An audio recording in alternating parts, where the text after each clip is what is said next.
Hello friends, welcome to product review channel. चलिए देख लेते हैं टॉप 5 बेस्ट सोलर झटका मशीन कौन से इंडिया में अवेलेबल है। प्लीज इस चैनल पर नए हो तो चैनल को जरूर सब्सक्राइब कीजिएगा, वीडियो को लाइक कीजिएगा और दोस्तों के साथ जरूर शेयर कीजिएगा।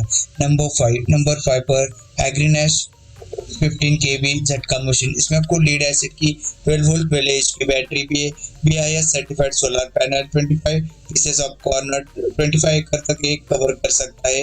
और AC एंड DC झटका मशीन आपको बढ़िया सा मिल जाएगा। आपके खर्चा और बेहतर वाला सोलर झटका मशीन चाहिए लिंक्स नीचे डिस्क्रिप्शन में मिल जाएगी, वहां से आपको ऑफर एंड डिस्काउंट भी मिलेगी। नंबर 4 पर अर्बन खेती सोलर झटका मशीन। इसमें आपको 12 वोल्ट 12 एच की आयरन की बैटरी, लिथियम आयन की बैटरी, 20 वाट का सोलर पैनल, पीरियोडिक डिस्चार्ज इसको नीडेड नहीं है, low maintenance and anti weathering and rain protection आपको बढ़िया से मिल जाएगी। आपके अच्छा और बेहतरीन वाला सोलर झटका मशीन चाहिए तो लिंक्स नीचे डिस्क्रिप्शन में मिल जाएंगे, वहां से आपको ऑफर एंड डिस्काउंट भी मिलेगा। नंबर 3 पर रिदम झटका सोलर मशीन।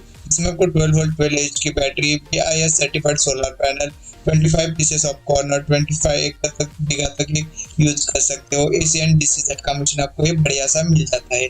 आपके गद्दा और बेहतर वाला झटका मशीन चाहते हैं लिंक्स नीचे डिस्क्रिप्शन में मिल जाएगा, वहां से आपको ऑफर एंड डिस्काउंट भी मिलेगा। नंबर 2 पर कमल एग्रो एक झटका मशीन। इसमें आपको 12 kVA फेंस प्रोटेक्शन, 40 वाट के सोलर पैनल, 80 एच की battery, LCD display, intelligent controller, easy installation और 50 एकड़ तक की लैंड कवर कर सकता है। आपको एक अच्छा और बेहतरीन वाला झटका मशीन चाहिए तो लिंक्स नीचे डिस्क्रिप्शन में मिल जाएंगे, वहां से आपको बेस्ट ऑफर एंड डिस्काउंट भी मिलेगा। नंबर 1 पे जेनरिक सोलर झटका मशीन। इसमें आपको 12 kVA की मशीन विद 12 एच की एक साइड की बैटरी, 40 वाट का mono panel, maintenance free, easy installation, automatic day night system, alert and siren system भी बढ़िया सी मिल जाएगी। Thank you for watching, stay tuned for the next video.